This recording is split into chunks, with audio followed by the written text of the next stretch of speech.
Pratyaksh. Yes, ma'am. Yes, ma'am. Yes, ma'am. Very Yes, exciting. So, ma'am. Yes, Yes, ma'am. Very ma'am. much.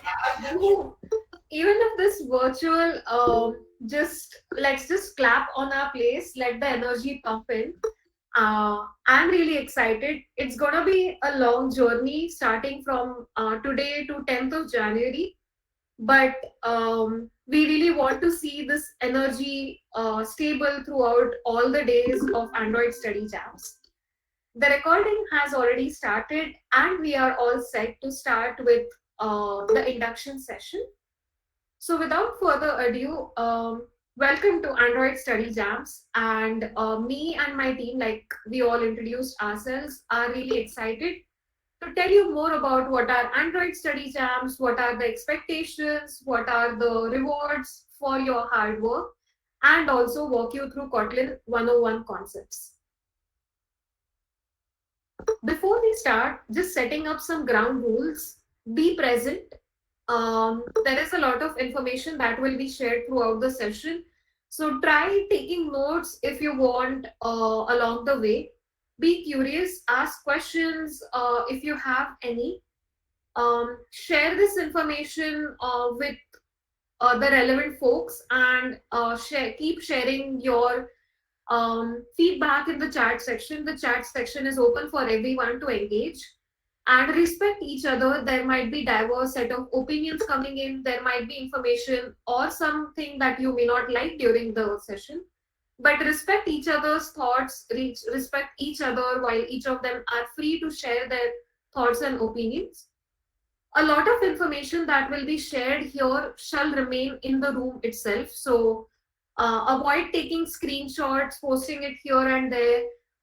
This is a safe space. So if you have any doubts, we just want to make sure you are comfortable enough to ask questions, if any. So yeah, just setting up some rules before we start. All right. None of our sessions are complete without a Slido. So if you all can go to slido.com and enter the code 006383. We'll also paste this in the chat section, this code. But if you all can go to slido.com, I hope you all are joining from your laptops for better representation of the information that we are presenting on the screens, and so that you can easily navigate on different tabs. All right. Are you all there on slido.com already? The code is 006383. Thank you, Garima.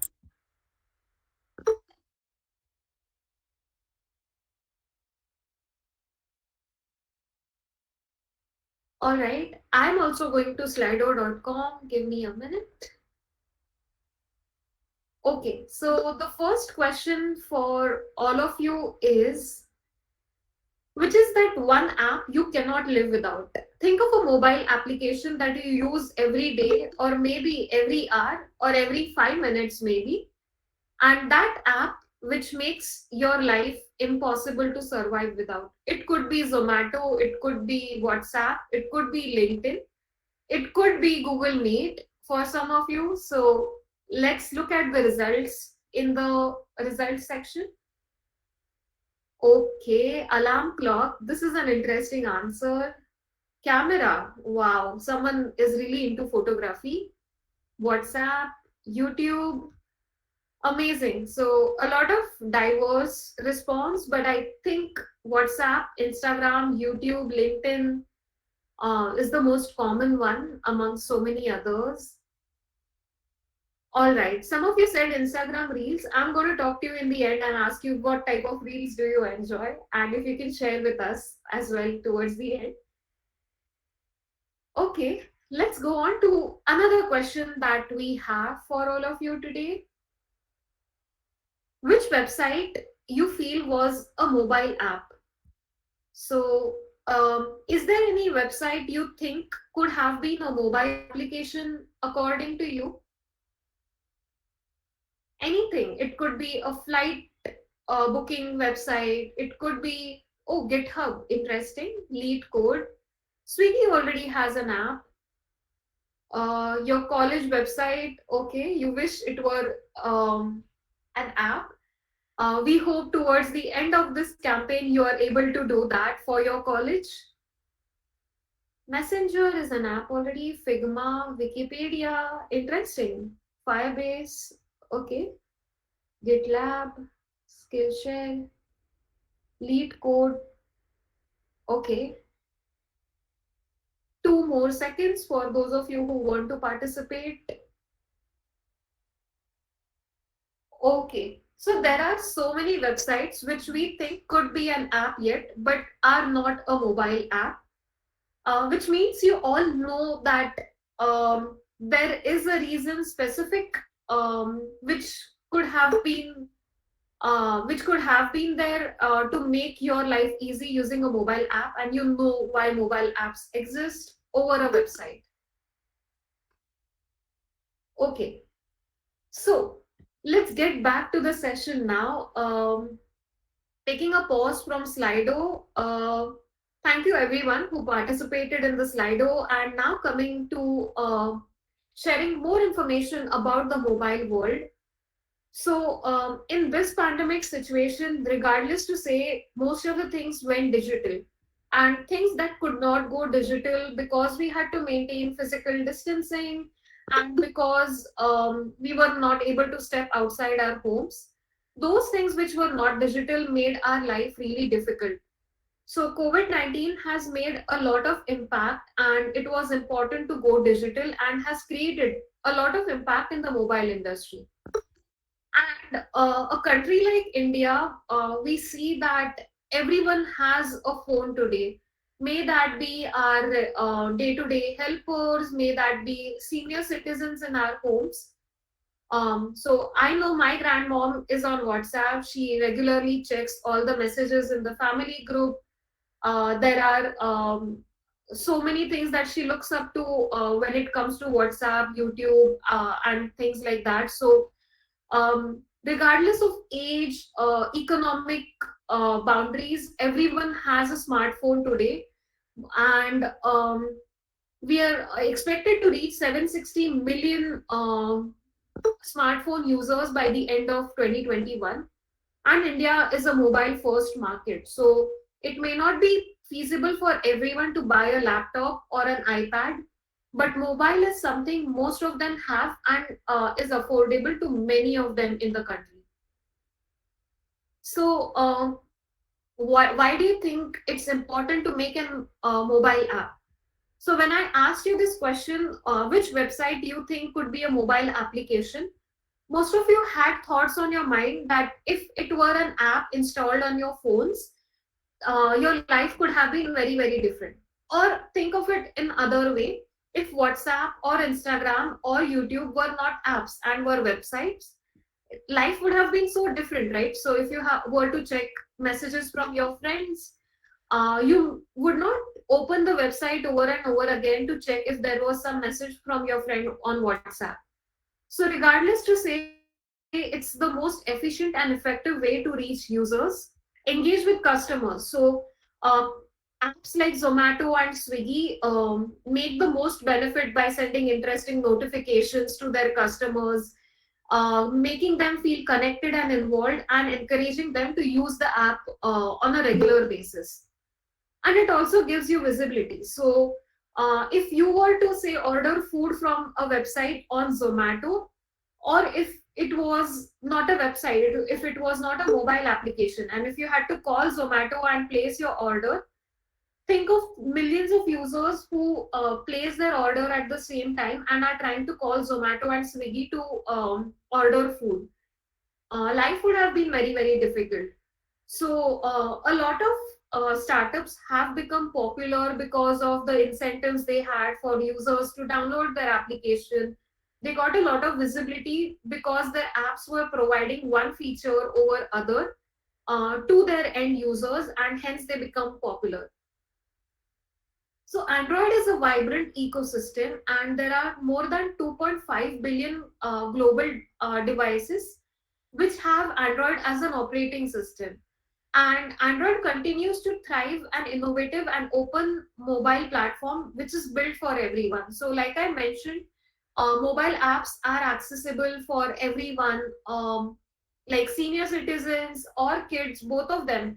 I have nephew who's like 2 years old but still can open YouTube, watch videos by himself. So, mobile is a platform that is like very easy and very open for everyone who wants to use.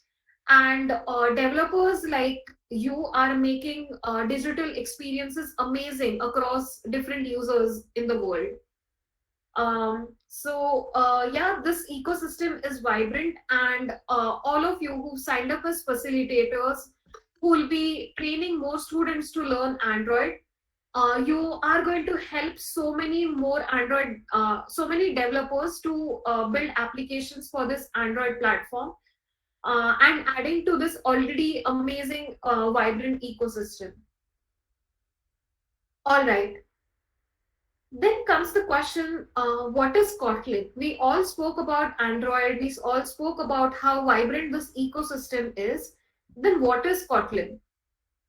Um, Anyone who knows what is Kotlin and you have used Android Kotlin in the past, you all can just share your answers in the chat section or just raise your hands. It is based on Java. Actually, it makes easier, like coding for Android. It makes a lot easier.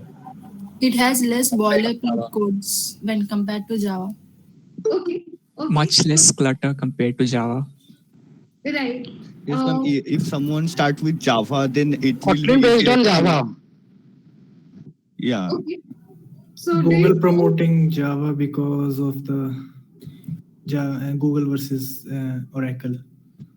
Okay. Do you know how many developers use Kotlin, or do you know how old Kotlin is? Any guesses?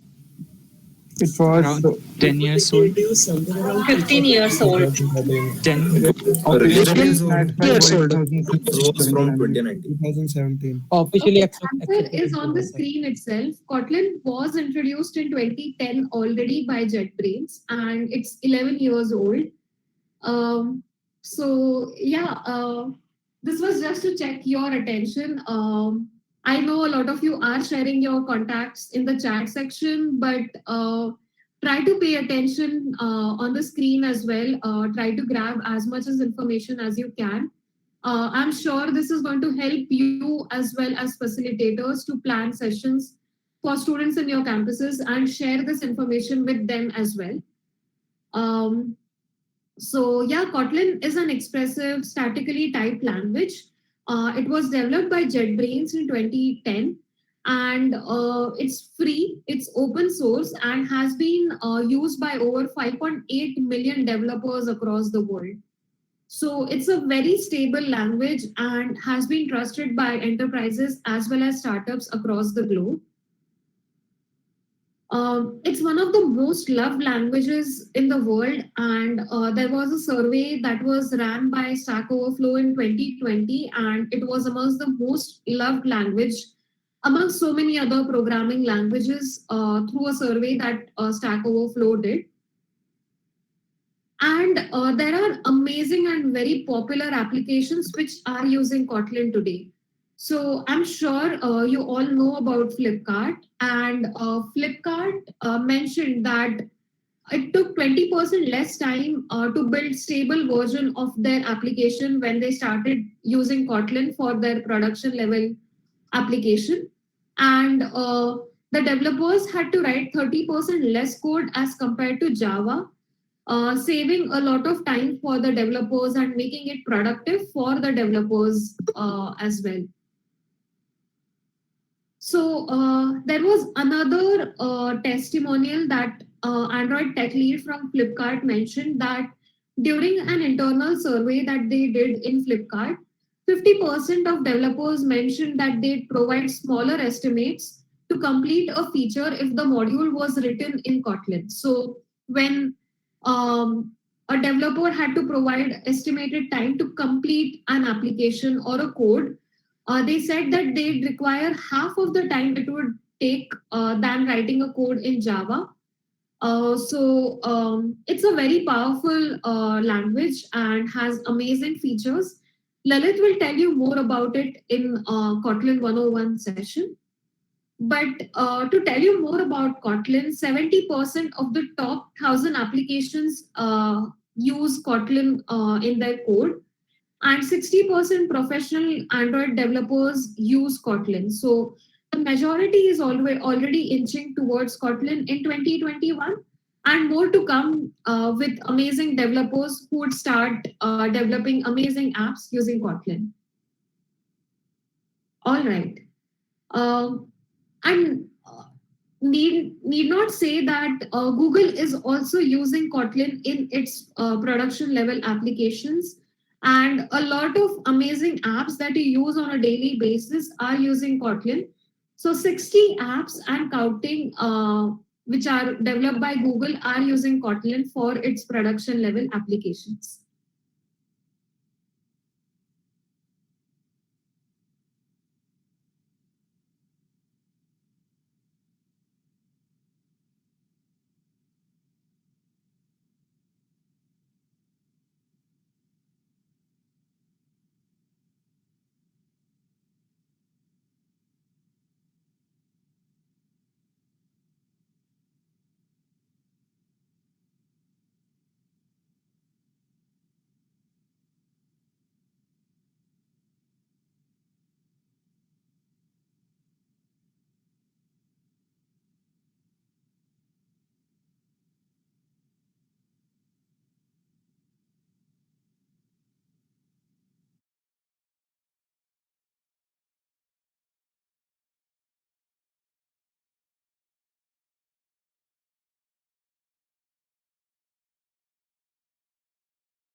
activities, it could be a set of code labs which help you achieve the learning objectives of the pathways. Towards the end of the pathway, you will see quizzes. Quizzes, like you can see on your screens, can be MCQs, they can be multiple choice questions, they can also be attempted multiple times, but you do need to clear quizzes in order to be able to earn badges. So now let's take a look at what a badge looks like. Right, so this is an example of what a badge looks like, and at the end of this campaign, you can earn up to 16 badges on your developer profile. So at this point, let me hand it back to Nikita. Nikita, what do we need to do to become a facilitator? Okay, so I'm sure some of you know what is an expectation from a facilitator, but there's a lot to share, and I'm happy to walk you through what are the expectations from a facilitator, first of all. So first thing that you all would be doing is creating a study group of interested students in your campus who want to explore more about Android app development using Kotlin. We also expect you to organize and report at least 3 training sessions. So we are expecting you to create an event on the GDSC event platform and reporting the same using the post-event reporting form that is shared over an email. If you are not a GDSC lead, request your GDSC lead to do so on your behalf so that the members of your club are aware about these type of activities and can participate accordingly. Complete the course. So Garima gave you an overview about the course that is going to be there as a part of your curriculum this year. So we expect you to complete the course, and we'll be tracking that using the public profile URL that you have shared with us initially while you nominated yourself as a facilitator. And in the end, we will be giving you some guidelines around developing one application from your campus that you will be submitting at the end of the campaign. And we expect you to submit that app. If you complete all of these 4 steps, which includes organizing 3 training sessions, completing the course, and developing and submitting an application towards the end of the campaign, you'll be eligible for a few rewards that we have planned exclusively for the facilitators. Okay. So if you are new and are thinking how to plan a study jam, first of all, what you need to do is how much curriculum you want to cover in each of the session that you will be organizing. So like Garima said, there are 6 units and you can plan how many units you want to cover in each session. Look at all the pathways that are a part of these sessions and estimate the time that you will be taking to cover each of these pathways. Because all of you may have different teaching styles, facilitating styles, and based on that, you can estimate how much time you would take to cover those sessions. And accordingly, you can decide how many sessions you would require to complete the entire curriculum for students in your campus. And once you've estimated all of this, then you can plan the dates and the timings for the session and let the interested students know about the dates and the timings that you will be planning. Also, good idea to let them know what all you will be covering in each training session so that they can plan their availability accordingly. And make sure that you complete the pathways in the order it's there so that the concepts are clear, because each concept is built over another. So go in the sequence the pathways are built, and it will be easier for the interested students to understand those concepts. So how will your journey as a facilitator look like? We are here today on 24th November, and we are a part of this induction session that we are currently a part of. Once you go back, start creating awareness in your campus. Let the students and members in your campus know that you are planning Android Study Jams soon. From 29th November onwards, you can start taking registrations for the sessions that you're planning in your campus. Along the way, complete the units because, like I mentioned, it's mandatory for the facilitators to complete all the 6 units to be eligible for the rewards.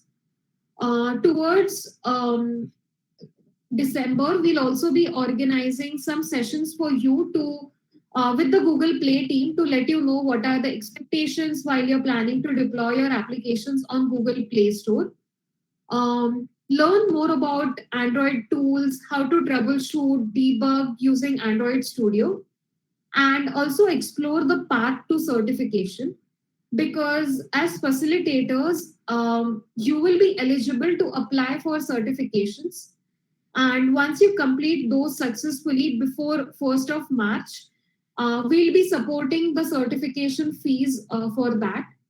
I'll share more information around how to create an event on GDSC event platform, what are the expectations for app submissions, guidelines on that, and also guidelines around certificate sponsorship. So stay tuned as I share more information around that. We have ample of resources for you to plan your study sessions. There are training materials, there are promotional materials like banners that you can share on social media, on different social forums, and there are certificate template. So those students in your club who would be completing the course curriculum, you can reward them a certificate, and there is a template for you as facilitators, which you can already use to share the certificates with students in your campus. All right, so you already know what it takes to become a facilitator or to become eligible for rewards. You heard about the journey, how the journey will look like. As you are getting a step closer to become eligible for rewards as a facilitator, you will also become an educator along the way. As you share your public developer profile with us, I think this step is already done when you shared the nomination form with us. And we expect you to cover all the 6 units that are there as a part of the curriculum and host 1 training session in the campus. If you do these 3 steps, then you become an educator. You would be called as an educator in this program. If you want some rewards for your hard work from our side, then the first step is you need to become an educator. You need to host minimum 3 sessions in your campus and submit 1 Android application from your campus, not more than 1, so just 1 app from your campus towards the end of the campaign. And once you do all of that, it's time to celebrate your success for all the rewards that you've learned throughout this journey. So yeah, this is your part to become educator, to earn more rewards, and then of course celebrating success.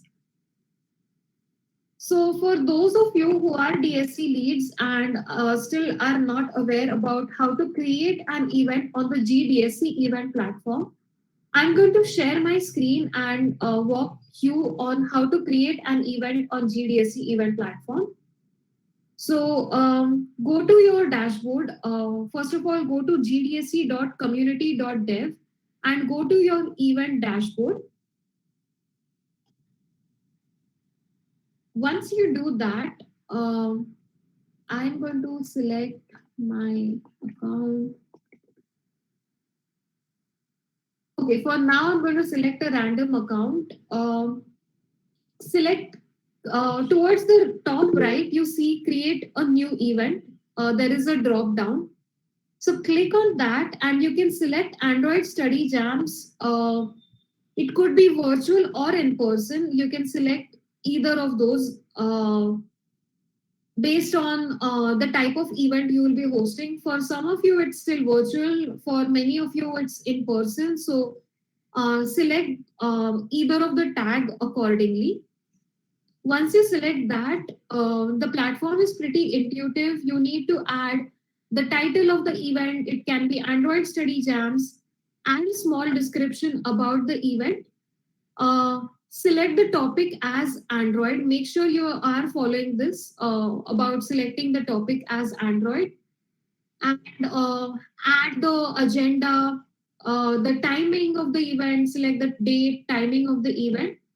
Select the virtual platform. Since I selected this as a virtual platform, it can be very virtual or it can be a session on any other event platform you are comfortable with. It could be over Meet, YouTube, or any other platform you like. And then you go to the next section, add the facilitator name, and then RSVPs. If you want to set a limit to number of people you would like to invite to your session, then you can set the RSVP limit and then publish the event so that everyone in the campus are aware about the event that you will be hosting. Once you are done, after the event is completed, all of the DSC leads will be getting a post-event reporting form that will be shared over an email to all the DSC leads. So please request your lead to complete the post-event survey. This is how the email looks like. Just select the event title as this email title as event wrap-up and your college name. You'd see the post-event reporting form. Make sure all the events that you're organizing are announced on the GDSC event platform and are also reported. This is the only way we can track the impact that you create as facilitators. So it's really important. Once you're done with that, I can share more with you around the app submission guidelines.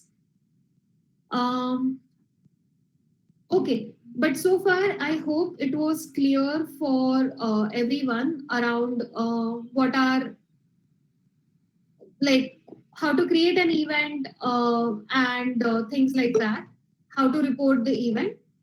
Now coming to the app submission guidelines. So as facilitators, towards the end, we'll be sharing a form where you have to submit an app that is developed during the timeline 29th November to 10 January in your campus. You can be a part of the development team or you could be the team lead and motivate, encourage students in your campus to develop an application.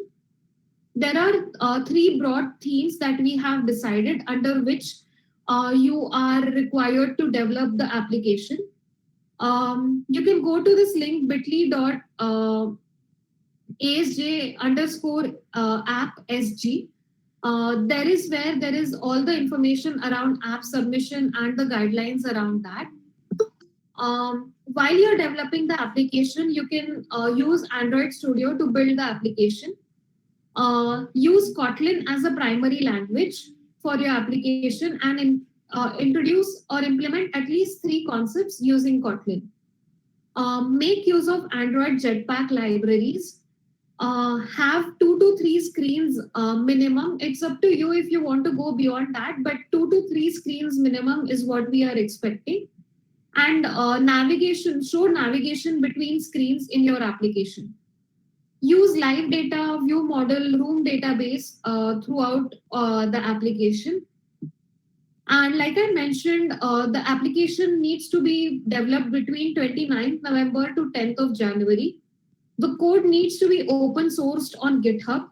It needs to have a README file where you would be adding all the information about the app in a predefined format that we have in the document.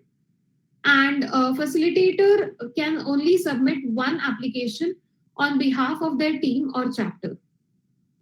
And while we are going to review all of these applications towards the end of the campaign, please note that this is not a competitive submission. The idea is to help you learn, build, and grow together. So there would be some applications that we'll be showcasing over some Google social handles, but this is not to make any competition amongst each other. So please respect each other and do not fight for anything and maintain a positive team spirit with each other. Okay. Then comes support for the Android Associate Android Developer Certification. So we'll be reimbursing the Associate Android Developer with Kotlin certificate from our side, provided you submit a bill of the certificate that you have taken. You provide a receipt or a proof that you have completed the exam, attempted the exam successfully. And we won't be covering 100% fees, but just the 80% fees of the total certification fees which is there. So rest 20% is on you. And just not you, but students in your campus as well can apply for this. We'll be sharing a form to apply for sponsorship in the month of February. So till then, you all have time to prepare for this exam. So you have December, January, February entirely to study for the certification and apply for that. This certification has a lot of value in the market. So definitely I would encourage you and also share the message with students in your campus to at least attempt this exam, which will definitely add more value to your profiles if you want to make a career as an Android developer in the market. So last date to apply for reimbursement will be 10th March, and all of these timelines are fixed. None of the dates will be changed. So make sure you are able to complete your exam before that. There are more guidelines in the document link that I have shared in the bottom. It's bit.ly/ASJ_cert, CERT. You can take a look at all of these documents later after the session. Okay. Now coming to the most awaiting part of the session, what are the rewards for facilitators? So we'll be supporting certification if you complete it and follow all the guidelines. You need to complete the course which is there. You need to complete all 6 course units which are there. You may have completed a few units before, it's okay. Still continue your curriculum on the same link, and towards the end, we will be tracking your progress if you have completed the units or not. And some apps will be featured on our social media platforms. So we as Google reserve the right to identify these apps and promote it on social media. And there are some cool goodies like goodie and hoodie are rhyming. Wow. Stickers, zipper, Android figurine, and a digital certificate of appreciation for the facilitators towards the end of the campaign. Okay, so rewards for students. Again, all the students are eligible to apply for certification. And facilitators can also provide certificates to students in their campus, provided they complete the course which is there. So yeah, we leave this call on the facilitators, but make sure you organize 3 sessions during your tenure as an Android Study Jam facilitator. Make sure that you are reporting the events. Make sure you're correctly announcing the event on the GDSC event platform and so on. And make sure your app follows the guidelines which we have shared in the document. There is a detailed and exhaustive document. Please take time to read all of that information. If you are not a facilitator, you may not have access to those docs, and we'll be restricting sharing the access to anyone than a facilitator in this campaign. So if you're not a facilitator but still here and wondering if you don't have access and are requesting for access, you won't be getting access. So just making it clear over there. Communication forum. So we'll be doing 2 bi-weekly sessions after this induction session. One is on 8th December and second one is tentative. We are still talking to the speakers. It will be on 22nd of December. So there would be some speakers from the Google Play team who will directly come and talk to you, share more about expectations while you submit an app on Google Play Store. There is an FAQ doc which has a lot of questions answered already. So take time to read through that doc. If you still don't find answers over there, you can write to us at gdsc-india-connect@google.com. Allow us 48 hours of time to respond, except for weekends. If it's a weekend, we may not be active on our emails, so give us time for that. If your question is not answered already, mostly it's because the question was answered in the FAQ doc. So please look at the doc, read through it, and then only come to this alias if you think your questions were left unanswered. And allow us time. Sometimes we are on leaves. It could be an emergency or a sick leave. So give us time to respond in case there is something that cannot wait, then only bump up the question. Okay. And of course, you all are going to enjoy this journey. It's going to be a lot of learning for all of you as well. So don't forget to share your excitement on social media using the hashtags Android Study Jams, Google #Developer Student Clubs, and tag Google Devs in. Encourage students in your campuses as well to do so. All right. I know that was a lot of information and you all need a break. Tanvi, Garima, Lalit, in case I missed something, feel free to add. But I hope I could cover a lot of information.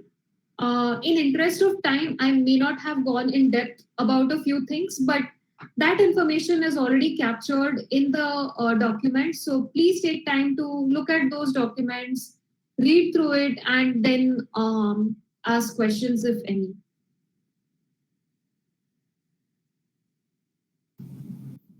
All good. Thanks, Nikita. I think that was quite detailed and well shared. I think some of them are not able to access the documents. I've taken a look at the documents. They should be able to access it now. Like you said, only the facilitators from the email ID they've signed in. And don't worry if you still can't. You will receive a mail with all the detailed information about notes, resources, and you should be able to access all the documents. Awesome. So we're taking a 5-minute break now. Sorry, Nikita, you're on mute. So we'll be back at 7:25 sharp. Please be back by that time. So yeah, I have something interesting to share meanwhile if you're still around. If not, you can take a look at this video later. But if you're around, maybe this is an interesting story from Zomato on their journey with Kotlin, if you want to know more about it.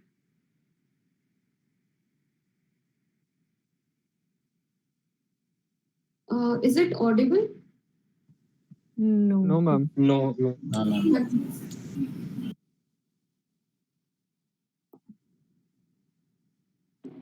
Google Meet doesn't allow the in-system audio.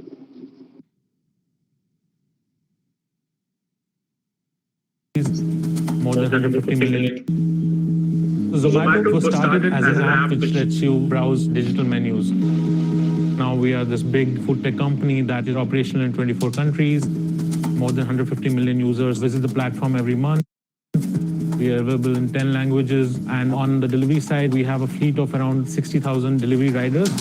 If you want to discover great places to go out, if you want to order in, if you want to reserve tables, and if you just want to browse food, you can use Zomato. So Zomato serves a lot of use cases, and that makes it challenging for the development team to fit in a coherent way inside the app. After all the buzz in the developer community about Kotlin, I was intrigued by how Kotlin was able to uphold the object-oriented paradigm and solve many of the architectural flaws in the compile time itself. I almost instantly recognized that Kotlin will enable me to develop more architecturally sound applications. Kotlin provides us with null safety at compile time itself, and this is one of the most used features by our team. If you convert a Java class to Kotlin, there will be about 15 to 20% decrease in the line of code. But if you take data classes, there is a drastic improvement of about 55% decrease in the lines of code. switching to Kotlin is efficient and really exciting. At Zomato, now almost every new feature is being developed in Kotlin. We as Android developers have not experienced the functional paradigm like the developers of JavaScript. So Kotlin providing a function-oriented style of coding was a very good feature. Often a use case comes when we are using code of third-party libraries where we want the class to have another function. Kotlin makes this hassle-free by the support of extension functions. Almost all the new SDKs and APIs that Google is releasing right now has Kotlin support. On top of that, the third-party library developers are also adding support of Kotlin, which is increasing our Kotlin experience.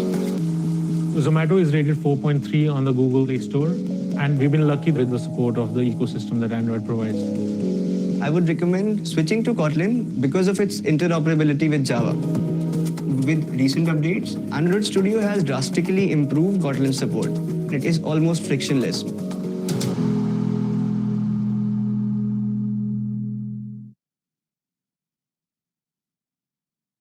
Okay, I hope you all enjoyed this video. How many of you use Zomato maybe every day? Anyone who eats outside food every day?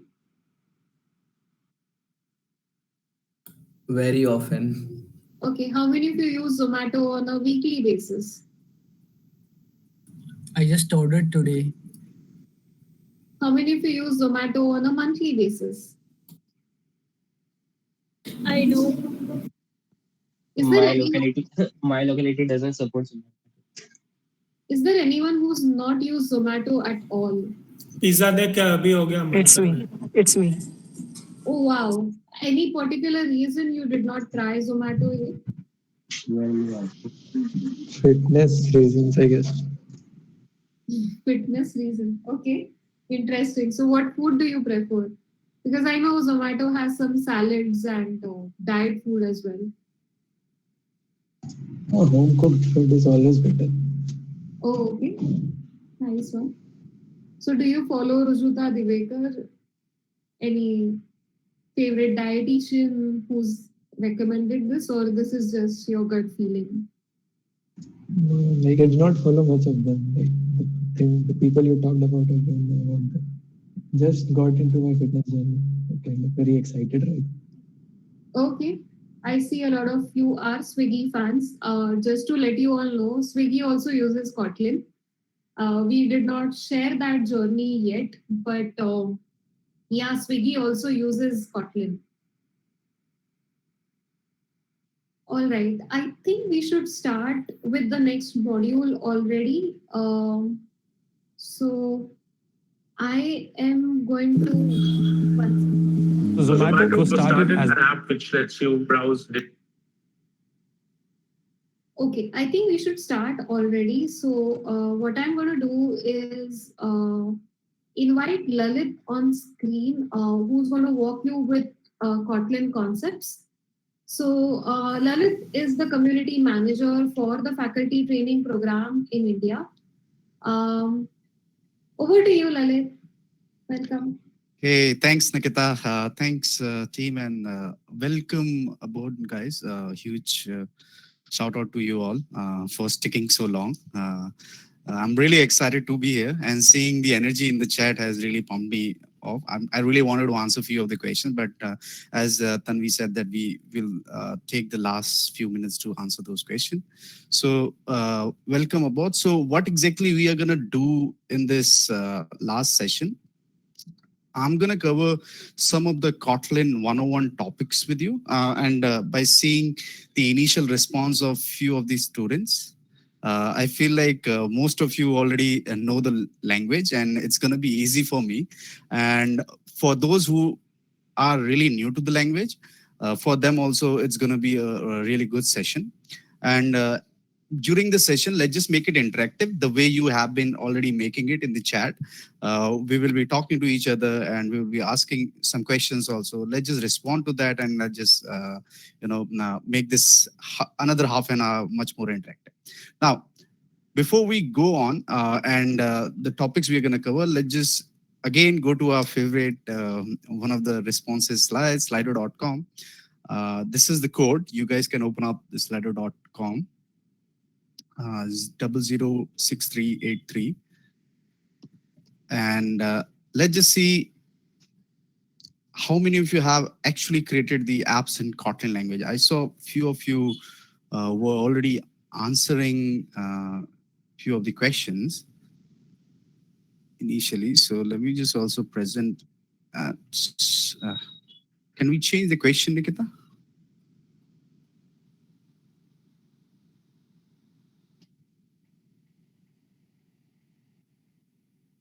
Yeah. Oh, wow. Nice. So most of you already have created some apps within Kotlin. And I saw a few of the responses also. Most of you already are familiar with Kotlin, having some of the knowledge. Yeah, it is based on the similar virtual environment which Java is based on, JVM. And a lot more new features is added. Few of you already mentioned those. It's coincide, it's expressiveness, and we all are going to discuss those features today. Maybe in terms of a little bit of more code snippet, and I know you all love code snippet, coming from engineering background and coding background. So we'll see a little bit of those coding snippet, and at the end, I would love to hear about like what exactly is the one feature you really all love. So without any further ado, let's just get started. So yeah, attentive question which Nikita asked with you all initially: how long is Kotlin new? So yes, Kotlin has been there for a decade now. Started somewhere in 2010, and the love and the attention given to the Kotlin language by developers all across the world really made us make it official back in 2017, one of the another supported languages by which you can actually create Android applications. And not that long, in 2019, we made Android as Kotlin first. So what exactly that means, Kotlin first? That means that anything which we are going to develop now, any new learning resource or any new libraries which will be coming up going forward will be developed first in Kotlin. So the point here I'm trying to make is if you are new to Android development and you are deciding through this campaign that, hey, I want to be an Android developer, but I don't really know Kotlin, this is the right time to get started. But if you are someone who has been already developing Android, maybe in Java, the languages, and you want, you are thinking, is it going to be hard? No, not at all. If you already have an experience of any object-oriented programming languages, it will be much easier for you to follow along. And along the way, today we are already at a release, this year only Kotlin has released Kotlin 1.6. So it is quite stable language. Where you will see most of the whatever you want to incorporate within your app, most of the features you will be able to incorporate and code within your app. So what is Kotlin? Yeah, of course, it's a modern programming language you already saw the video following all the object-oriented paradigm plus the... Sorry, Lalit, to interrupt. Can you switch to your slides, please? I'm sorry. Yeah, it makes me... All right. Can you guys see my screen now? Yes, sir. Yes, sir. Yes, sir. Yes, sir. Great. So this was the last slide, just to make sure that you all can correlate. So I was just referring to the timeline. Back in 2017, we made it official. And in 2019, we made Android as becoming Kotlin first. Then what exactly Kotlin is, most of you already know it's a modern programming language, and it follows not just object-oriented programming paradigm, but also is good with functional programming. So that's why you will also see a lot of time Kotlin, doing coding at a web platform also. It's a multi-platform language, to be honest. But we will be seeing the usage of Kotlin in Android. And it's open source, as Nikita already mentioned. So the next 20 minutes, I'm going to take you to these different features which you all discussed today on why we thought of Kotlin as one of the languages to build Android apps. Now, before I talk about these features in detail, of course, coincide, expressiveness, what exactly expressiveness is, and then code safety is, or interoperability is. There might be few students here today who doesn't really know what exactly Kotlin is at all, or it might be the very first session for them about the Kotlin language itself. So let's just talk about the basic syntax first. How exactly Kotlin as a basic syntax in terms of hello world works. Most of you might be knowing this, but that's fine. It will be just a refresher. And then we will move to these different features. So how do we declare variable in Kotlin? So that's how you declare variable in Kotlin. You use the keyword var, you give the variable name num, and you give the type, that's data type, int, and then you initialize it, the value. Now, if you are coming from a background, I'm assuming that most of you already know C or C++. So if you're coming from that background, you will be able to identify that, hey, this is a variable initialization. Now, in Kotlin, you will see that you can initialize variable in two ways. One is mutable variable, another one is immutable variable. So what exactly those are? A mutable variable is a variable which you can change, whose value you can change later on. Immutable variable are those variables whose value you cannot change. So in order to make an immutable variable, all you have to do is say or declare it with the keyword val. Now the value of greeting cannot be changed, right? Here, the value of num can be changed while you go along in the program.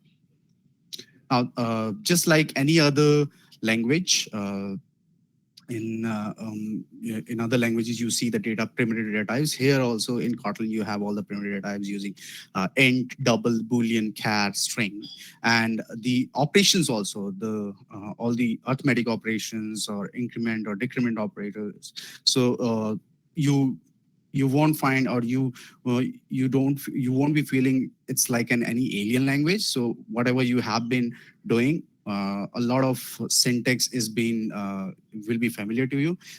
What exactly will be new to you is the new features which it provides, like the way you declare the functions, and we are going to discuss all of that in a bit. Now, how do you write a simple program, a hello world program? I guess that's how you start learning any language, right? So the way you do that is by declaring an entry function, or you call it main function, right? And how do you do that? Well, you define the function, and because Kotlin is a fun language, what better way to start a function by giving a keyword fun? So fun is the keyword by which you start creating a function, and then give the name main, and you don't have to put any string args or anything like in Java. I guess in Java also you don't need to do that now. And within that main function, you put whatever you want to print, or whatever you want your program to execute. So that's how easy it is to write a hello world program in Kotlin. Now that's all about basics, right? That's all about how do you create hello world, how do you create variables. Now let's just talk about different features which we have, or different top of the mind features which I could come up with, why I love Kotlin personally, right? And even before that, let's just even talk about the functions itself. Like let's discuss more on how do you define different types of function, which you will see does the similar functionality like in other languages, but there is a way you can express these function in much expressive manner, which will make you fall in love with the language. First of all, let's just say you are creating a Kotlin file. Like in Java, you have main.java. Here in Kotlin, you have .kt or .kts. So there is a main function, func.main, and then within that main function, let's say you are going to execute a program adding two numbers. So how do you do that? Well, to start with, you start a function, or you create a separate function calling it fun, and giving the name add numbers. That's going to be the name of function, and then the parameters. So these are the names of the parameter. Num1 and num2 are the names of the parameter, and then this is the parameter type. So what exactly this means is this function is going to take two parameters of integer type. So you can pass along two values of integer values, right? And how do you return in Kotlin? If you are coming from C++ or Java, there is always a return type, right? Either void or you don't want to return anything. So here in Kotlin, you return by using these colons. You define what type of value you want to return. In my case, I want to return an integer type. You could return a string, you could return a float, whatever value you want to return. Now, this is my function signature, right? This is the function signature. At any point of time I want to call it, I will call add numbers. I will pass along two integer values. And then I would expect my function to do something. And what exactly my function is doing is adding these two numbers and returning the integer value. So my function is ready. All I need to do is call this. So how do I call? Well, you all already know by now how do I declare variables. So I have created a variable, num1, that is number 1 and number 2. So these are the two ways you can declare. So either you specifically specify that, hey, it's going to be an integer, or even if you do not specify, it will just type inference it, right? It is an integer. And then I call my function, add numbers, num1, num2, and the total. And then I print the sum of two totals. So what should be the answer, guys? Come on. What should be the answer? 30. It's simple, right? Yes. Yeah, it was quite simple. So I can tell that most of you already have good programming experience, and it's going to come really handy when you start developing your Android app because you already have a good grasp of syntax. Great. So let's just move on a little bit further on compact function. Now you know how do you create functions, and the functions creating the functions in Kotlin is going to have a major effect within your coding style. So compact function is, again, they are functions only, but you don't have to write so much of details and so much of redundant code. Someone of you, somebody I remember told that it removes boilerplate code. Yes, it does. So let's say this simple function which does what? It just doubles the number whatever you are passing, right? So if it is 10, it's going to give you 20. So I could write the same function. This is a complete version in a compact manner like this. Simple. I don't need this parentheses and all of that. And going forward, you will see that you can even compact this whole thing. But yes, if you feel like, hey, this is just one, this function is just used for one of the workings, you can just put that working and return that. Automatically, the language will understand that it would return an integer type because you have defined it and you passing an integer value. And this is the compact version of this whole thing. Now, this brings me to an important concept called lambdas. And you all must have heard about these lambdas if you are coming already from Java background, right? And here in Kotlin also there are lambdas. Lambdas basically are functions only, but they are anonymous functions. They don't really have any name, but they perform just like any function. How come? I will just give you the example. So you see there is a variable here, right? Dirty level. Now, dirty level is 20. I have defined the level of dirty is 20. And again, this is not any random example. This is one of the examples from Aquarium. So don't think what exactly this dirty level is. So this was, we were trying to create an Aquarium with these Kotlin, Aquarium app with the Kotlin language. So dirty level of the Aquarium is 20. And what I do is, so forget this water filter right now. See here. So you can see the starting brace and there is this closing brace, right? And then in between there is this code, and then there is the function arrow, and there is this code, right? So the code on the left is called parameters and type. So when you see a starting brace and closing brace, you can assume that it's a block of code which we are going to run. And if within that block of code, you introduce a function arrow, and in the left side, you start providing the parameters like this one here. The parameter is dirty and it's going to be integer. And if you want more parameter, just do comma and provide more parameters. And then on the right side is the code to execute. So what I'm executing here, whatever I have provided dirty here, the value, whatever the value of dirty gonna be, is going to be divided by 2 and it will return. So you see, I haven't provided any return type. I haven't given any instruction to it, but automatically it will understand that whatever you are providing in the integer value, it needs to be divided by 2, and it will return back, and the value gets saved or gets collected in this variable. That is water filter. Now, the beauty of this whole thing is, now whenever I want to execute it, whenever I want to execute it, so you will see println. So this whole variable which we have defined, water filter, I can use this variable as a complete function call, right? Water filter, and just pass along the parameter, and which is an integer parameter, and that's what we are expecting within this, an integer parameter. So what should be the answer if I ask you guys? What should be the output of this? 10. 10. Great. You guys are following. So the answer should be 10 of this, because what will happen is this 20, which is the value of this dirty level, will go here, and 20 divided by 2 will be 10. Now, last concepts in function I will discuss. There are more, but due to the time constraint, we will discuss this. Higher order function.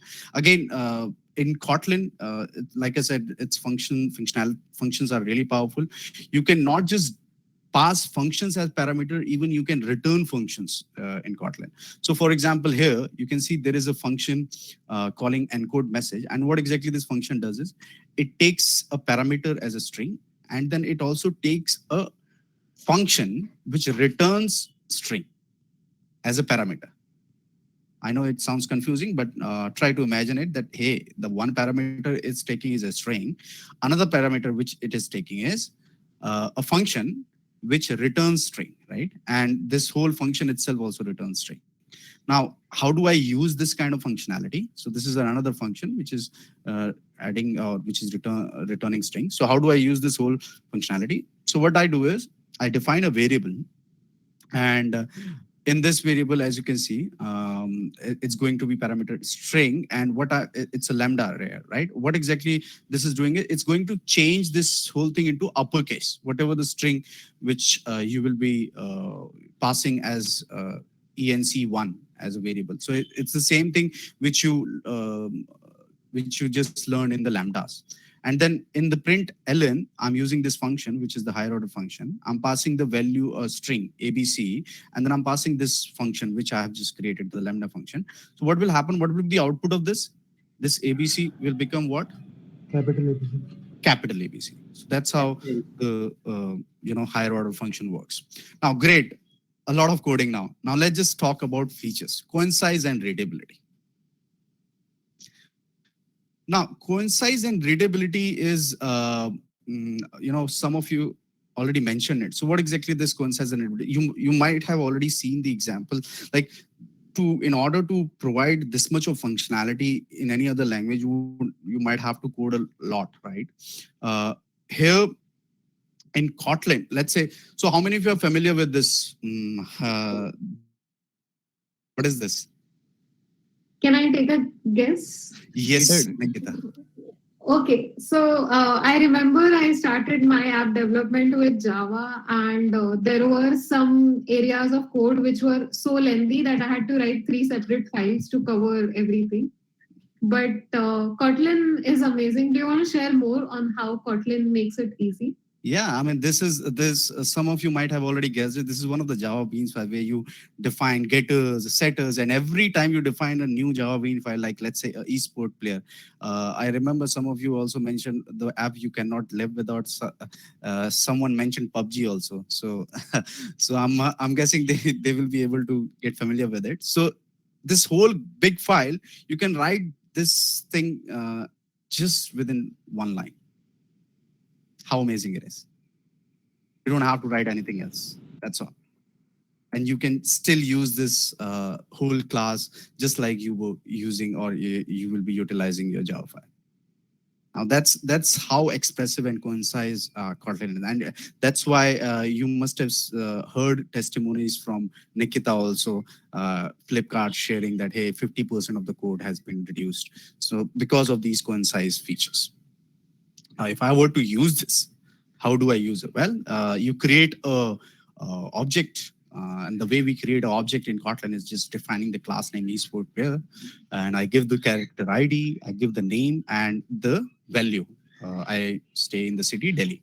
Now, at any point of time, I want to change the, let's say, change one of these values. Because I have made the values, if you see, I made the values var. So that means I can change it, right? If I would have defined val, I couldn't have changed it. So I have made the values var. So let's say I want to change the cities. So at any point in time, I want to change, let's say from Delhi to Bangalore. And then I want to print. So what will be the output now? So, and you see, I'm accessing it with the dot operator. So the player name will remain Lalit Singh and the city will become Bangalore now because I have changed it, right? And similarly, if I want to copy one object, you don't have to again write all that boilerplate code. There is already a copy method which comes by default and you can change. I hope those who are playing PUBG remember this name Mortal. So yeah, what should be the output here? Do you all agree with this output? The first one, Lalit Singh, and city gets changed to Bangalore because we have changed. What about this? Right? So it's a different objects, but I'm using that player one object only. I'm copying that and I'm changing the values to it. Right? So that's one of the feature. Another feature which I would definitely love for you, or I want you all to introduce to it is the $1 billion mistake we usually make. I mean, I personally used to make a lot of mistake with this.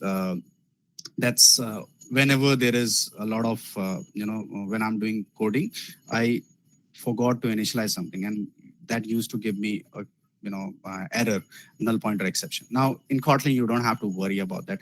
At the compile time only, it will give you the null pointer exception. But still, if you want something to be make as nullable, that also is feature available. You just have to put this question mark operator, nullable operator, and you can make a variable nullable also. Next, interoperability. Yeah, I remember, Nikita, you were saying that you started your journey with Android with Java, right? Nikita, you there?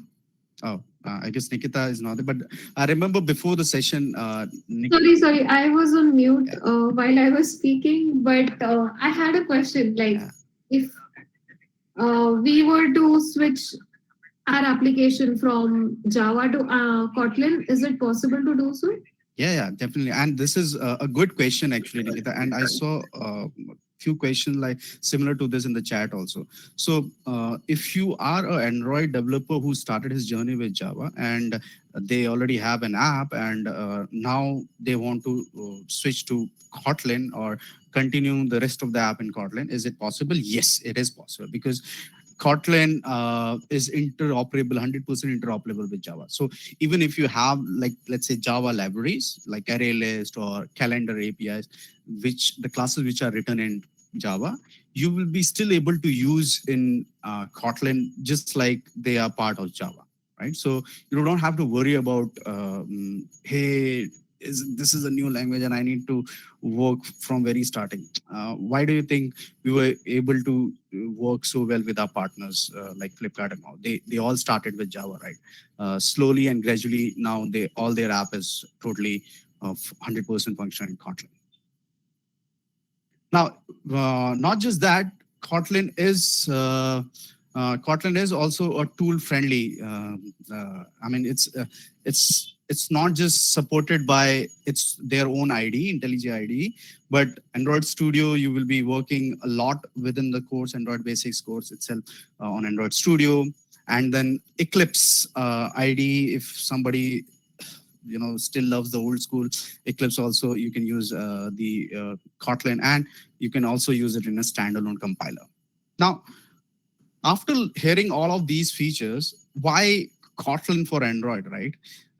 You must be thinking like, why we made Kotlin one of the Android as Kotlin as one of the Kotlin for languages in the Android, because of these features only. which you just heard about, right? It's expressiveness.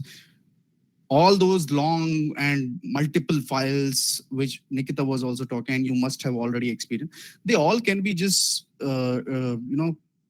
concised into single line or few lines of code, still do the same work, same amount of work, which saves a lot of time, not just coding time. And that time you guys can utilize on something much more important within your app. Safety is another feature, I would say, is the reason for adopting Kotlin in Android. Interoperability. It's the way it is able to work with Java 100% interoperable is another reason. And structured concurrency. What exactly structured concurrency is? It's ease of able to work with multiple tasks in the background. So Kotlin does introduce a functionality called coroutine. I will just talk about it in a bit. But yeah, we can work in multiple. We can do multiple work in the background with pretty easily in Kotlin by using coroutines, by its structured concurrency feature. Now, so Kotlin for Android is production ready. So it's been already used at a stable version by most of the developers in Android Studio. But not just that, we already have stable KTX libraries being released, and all the new libraries which Jetpack, like you must have heard about Jetpack Compose or Android Jetpack libraries, all are being developed in Kotlin only. It supports very well with the SDK, and along with that, all the learning resources our training team is developing now, even the Android basic course or the upcoming courses which will be there, they all will be developed in Kotlin. So my personal recommendation would be, if you are looking to get into this Android application development, now is the best time to start with Kotlin already. Don't think about I don't know Java or I don't know any other language. The course itself also at the starting covers the basics of language, basics of Kotlin language, which will right away get you started. Now, one last feature is coroutines. Now, where I remember Nikita sharing a slide about that. At the end, you all will have to submit one app per campus, and when we start developing ad, you all will be seeing this, would want to add multiple features in your app. Maybe your app is something which is maybe providing the navigation of your university campus, or maybe it's tracking the bus transportation. Any kind of app, we would love to see what kind of ideas you can come up with. But you will see that your app at one point of time might want to do multiple tasks, right? So how do you handle that? And different languages have different ways to handle it. In Kotlin also, you can handle it. That way is coroutine. And in a developer's, in our mind, you all are familiar with this structure, right? You want to do this also, you want to do this also. And in our mind, it's a loop of snakes, loop of all of this. But eventually what we want is a better, clear vision of how we are handling this. And with coroutine, you can actually handle this. Coroutine in Kotlin is again a concept by which you can handle multiple tasks, and they are lightweight as compared to threads. A single thread can contain multiple coroutines, and it provides you a sequential code structure. So and also another feature would be, like, you can also handle exceptions very well in this, which you would have to explicitly define or handle in threads. So due to all of these features, and you would get to learn a lot more about this. There is a complete chapter on this within the course, calling it coroutine. You will learn a lot more about this. You will see that how you are able to handle multiple tasks or do multiple work at the same time, while you are making sure that your UI thread or your whole app doesn't crash, right? Now, yeah, with the constraint of time, without any further ado, let's just talk about which feature you like the most. I talked only about few of the features. Let's just go to the Slido and see what feature intrigues you the most, or if there is a feature which I didn't discuss and you would like to also mention it there, we can discuss that also. Yeah. please go ahead, the Slido, and let's see. Can you? Okay, coroutine. Although I didn't really talk much about it because of the time, but yeah, I guess people already know how to work with coroutine. Null safety is again popular. Uh, uh, nice. Higher order function, great. Yeah, null safety is again one of my favorite. Lambdas, yeah, lambdas are also great. Any other lesser line of codes? Yes, coincide.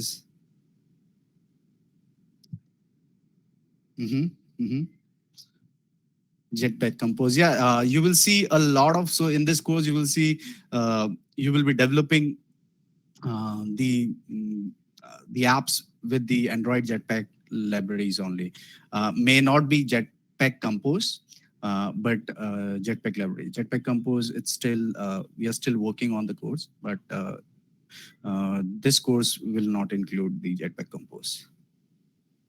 Okay, great. So let's just talk about what exactly the course consists for you. Now, before even talking about the course, what kind of specification we would recommend? So within your study groups also, when you are taking your taking yourself or learning the course for yourself or sharing the knowledge with your groups, we would recommend at least have i5 or all these specification RAM as in 8 GB, and make sure that before either pass along the a document, or if you want to do the installation as an activity, be very specific about within the session.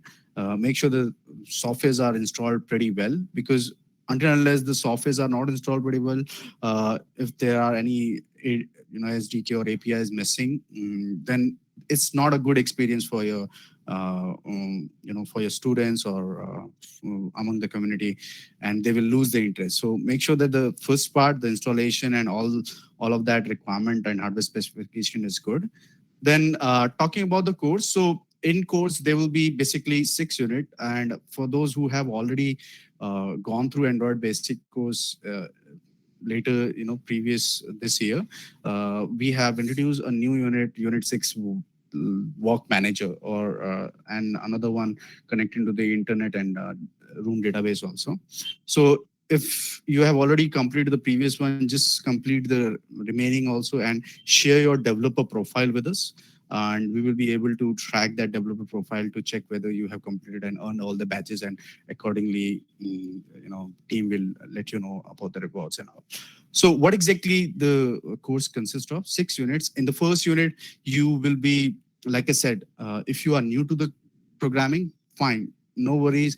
The first unit will gradually talk about what exactly the coding syntax in Kotlin is, and it will also take you to the Kotlin playground IDE, where you can just code around with simple syntax of Kotlin before you can get your hand dirty with the application. And then once you become a little bit more comfortable, you will be able to create your very first app with simple buttons, clicking them and adding images and all.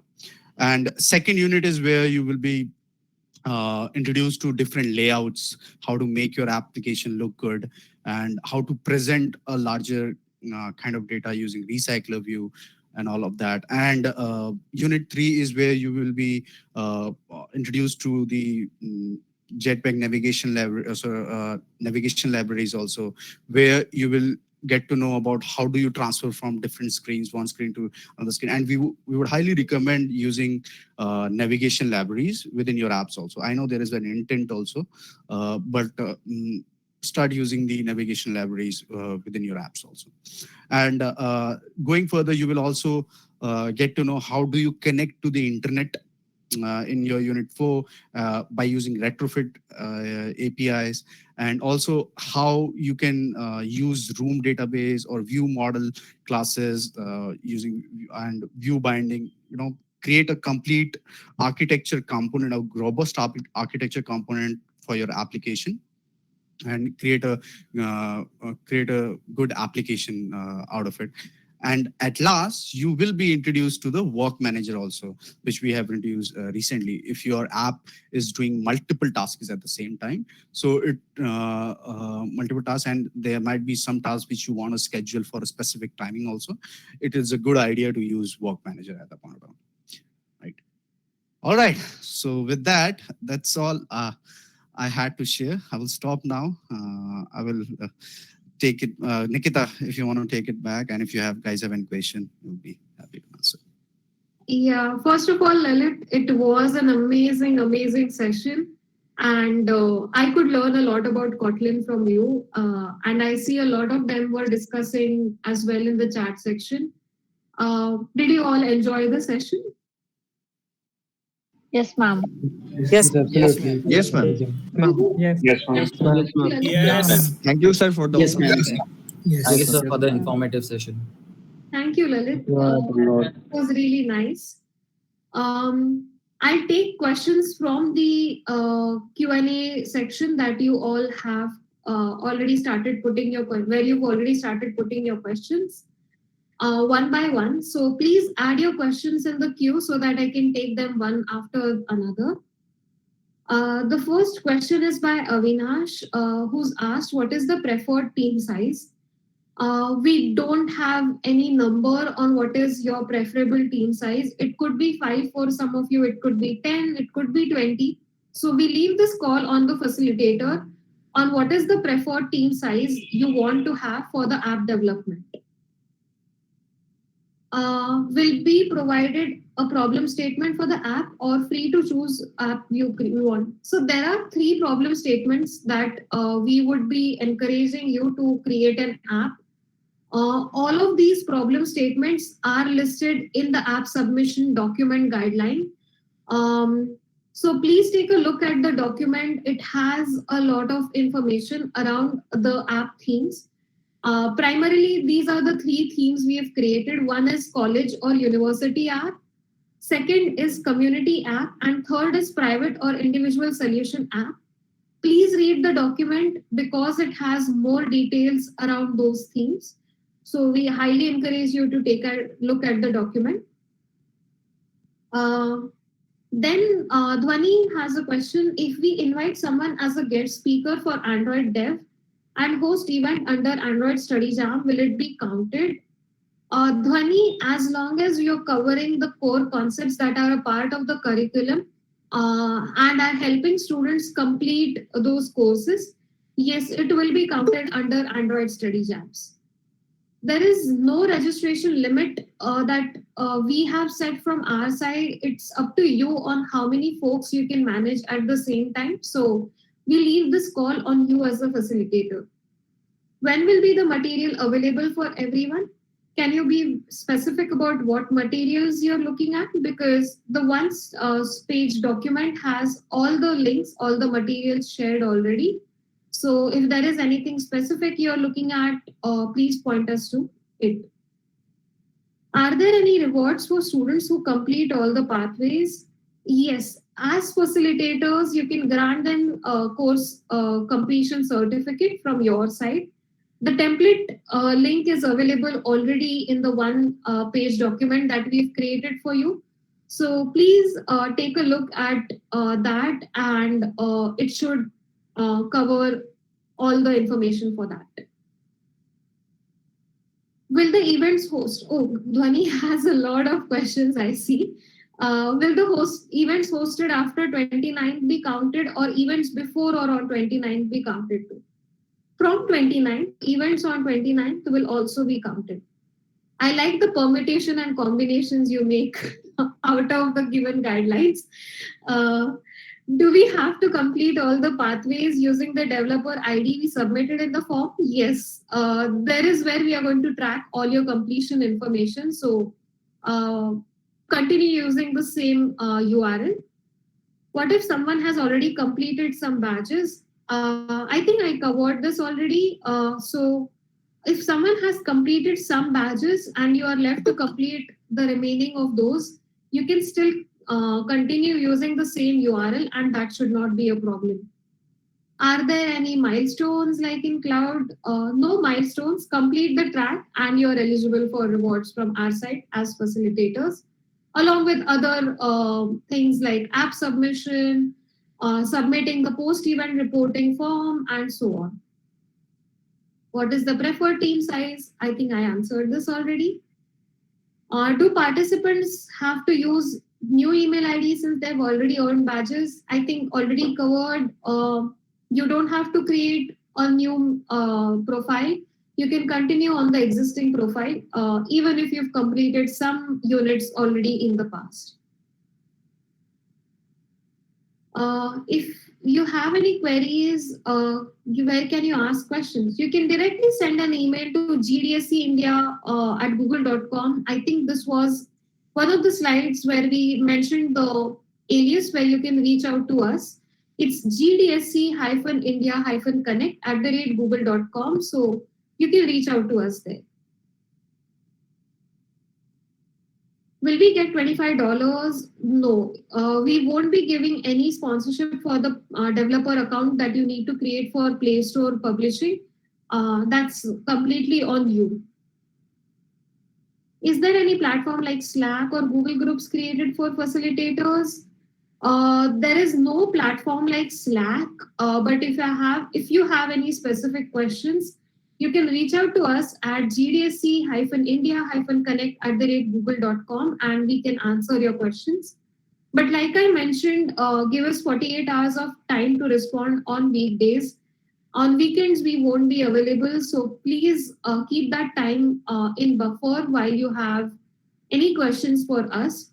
There could be times when we are on sick leaves or emergency leaves. So expect some delay in response from our side, considering all those factors as well. Do we have any danger from Fuchsia OS, which Google is working on now as Android developers? No, there is no danger as such. Don't worry about it. Fuchsia is an operating system. It's still to be launched. For something like Android operating system, which is already launched and stable in the market, there is already a lot of scope and opportunities for you as Android developers. Should we teach all the 6 units? Ideally, that would be helpful if you cover all the 6 units so that students can also complete the course modules and you can reward them for their efforts. Should we have to conduct all 3 sessions between? Obviously, that's the timeline, right, Bhavik? Between November 29th to 10th of Jan, if you are doing something beyond that, we won't be able to track your efforts because you'll be already submitting your efforts on 10th of January. We'll be sharing a form and you'll be submitting all your efforts in the form already. I do not have experience with Java and I don't know what exactly is null pointer exception. Can you throw some light on that? We can take all the technical questions in the end, or Lalit, do you want to take this one quickly? I'm sorry, I wasn't. What's the question? What is null pointer exception? Oh yeah, so Shubham, if you have a previous programming background experience, then you must have seen that if you are declaring a variable, and sometimes what we do is we just declare the variable and we do not initialize it. We do not provide any value to that variable, and we start using that variable within our coding because we think that hey, later on we will initialize it either through passing on value or by getting some value. But if we forget that initialization of the variable, in other languages, it might not show you error at the compile time. When you run your program and you will see that, hey, you forgot to initialize this particular variable and the program is not able to get that value. That's the null pointer exception because that particular variable didn't get any value, right? Now, in Kotlin, it doesn't allow you to do that, because at the compile time only, if the compiler finds that you are declaring a variable and you are not initializing it, it won't allow you to make that mistake. So that's why it's much more you say it's code safety. And imagine, I'm just giving you one example. Imagine you are writing multiple files and thousands of lines of code, and you are declaring hundreds of variables, and you might forget declaring multiple variables. So it will be pretty hard for you to track all of that. So to avoid all of that, it just provides you with this null safety feature. But still, if you want to declare it, then there is a nullable feature also. But that's for you to track that. I hope that answers your question, Subbu. Thank you, Lalit, for a detailed answer. I'm going to the next question. When will we get the recordings? After the recording is completed, I can share the recording. The session is still being recorded, so please be patient. Which units have to be taught to the students who are willing to learn? Yashas, sorry if I'm pronouncing your name correctly. The course curriculum remains the same for the facilitators and the students. We have shared the link already, but we'll share it again once more in the chat and over an email as well after this session. So the course remains the same for everyone. When we have next session or how we get meeting link. Dipanshu, do you remember the bi-weekly sessions that I spoke about? One on 8th December and the other one on 23rd of December. So there is where you can connect with us again in case you have any questions, and we'll try to cover as many. How many units for the students? 6. Will there be any learning resources for the facilitators? I think, Shreya, the course itself is self-explanatory. You may not need more resources, but we'll be sharing more resource links if you want to explore more about any topic, like YouTube channel, blog links, and so on, so you can explore more about it. When will the facilitator resources be available?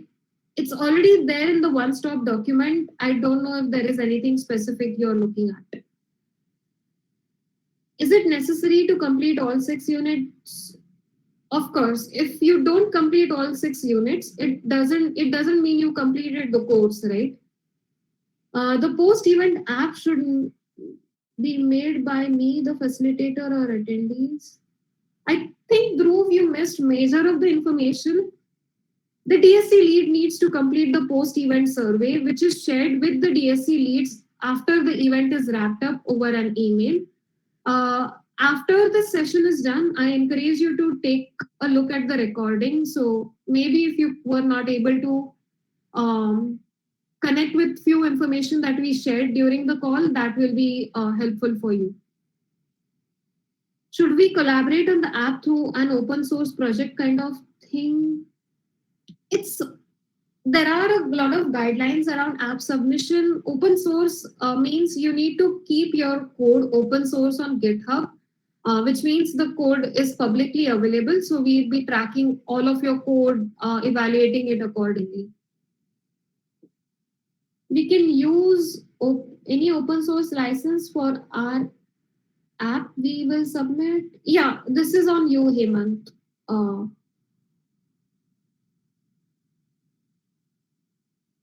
If we have already started taking session on Android, should, like I mentioned, there is a timeline. If you do it before, after, it won't be counted. Can we invite sponsors? It's totally up to you if you want to. We leave this on you. Facilitators need to complete both new to programming and prior to programming experience? No. Vedant, there are no different tracks this time. There is only one course this year. And you need to complete that course. Students will also take the same course. I think this is mostly coming from last year where there were 2 tracks, but this year there is only 1 track. And you need to complete that to be eligible for rewards.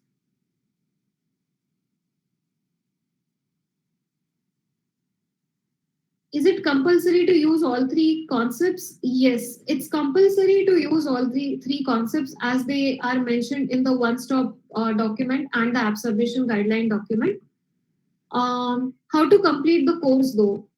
I am not sure what does this mean, but like Garima had mentioned, each course has pathways, and at the end of each pathway, there are quizzes. If you complete that quiz, you will be earning a badge, and once you earn all the 15 skill badges, it shows that you've completed the course. It's up to you on how you want to run this. Do you first want to complete the course and then invite attendees, or you want to do this in parallel? We leave this call on you on how you want to time this out. Can the Android Study Jam be cross DSCs like 2-3 GDSC work together? It's up to you as long as you are creating separate event reporting from your side. And we are able to track each event independently. This is on you if you want to do it as a collaboration or an independent activity. Should we complete both the tracks or is it okay? I think I already answered this one. When will be the registration link release? I am not sure which link are you referring to, but if you want to invite participants in your campus to register, you need to create those registration URLs independently on the GDSC event platform. So create an event on GDSC event platform so you can capture the registrations there itself. If the Android speaker share his experience in future scope, will it be counted as an event? I think that's on you, what you want to do during the event. But share as much information about the course during the event so that you help more participants complete the course as well. Can the deadline be extended? I don't think so, Tech JD, because there is like almost 1.5 months time that is given to you, which we think is sufficient to build a 2 or 3 pager application. And we won't be changing the timelines as I already mentioned at the start as well. All right. Should we raise registration from our side? Yes. Like I mentioned again, this is a repetitive question. Create an event on GDSC event platform so you can capture the registrations on the event page itself and you can communicate with the attendees accordingly. Will there be any rewards like swags for students who complete all the badges from Google? No, there are no swags from Google's side. So yeah, this is up to you how you want to motivate more students in your campus to complete the course. Please share the marketing assets with us too. Andrila, I think it's already accessible, but Tanvi, if you could help us take a look one more time. I did see this feedback earlier as well, and I did double check. I do see all of the assets. I'm not sure why this is happening, but we'll take it back at our end to see if it's still restricted at some level. But as far as I know, all of the material is accessible. Cool. Thank you, Tanvi. Should we record the sessions? Ideally, it will be nice for your students to take a look at it later again if they want to. But again, only if you're comfortable, feel free to do so. If we would use Firebase as database for app, will it be free for facilitators? No, I don't think we are making any exceptions on the product side. So yeah, but I think Firebase supports first few users for free. So as long as your app is not scaling up beyond the limit, I think it should be okay to use Firebase and you won't be charged.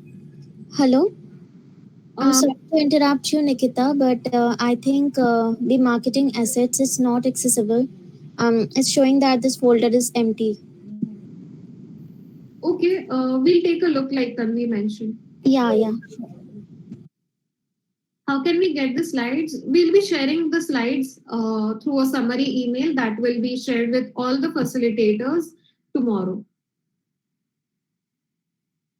Can we use the app using Java or is it? So Andrila, you are a part of a course using Kotlin, and then if you move to developing an app using Java, I don't think your students will have necessary resources and help to develop the application.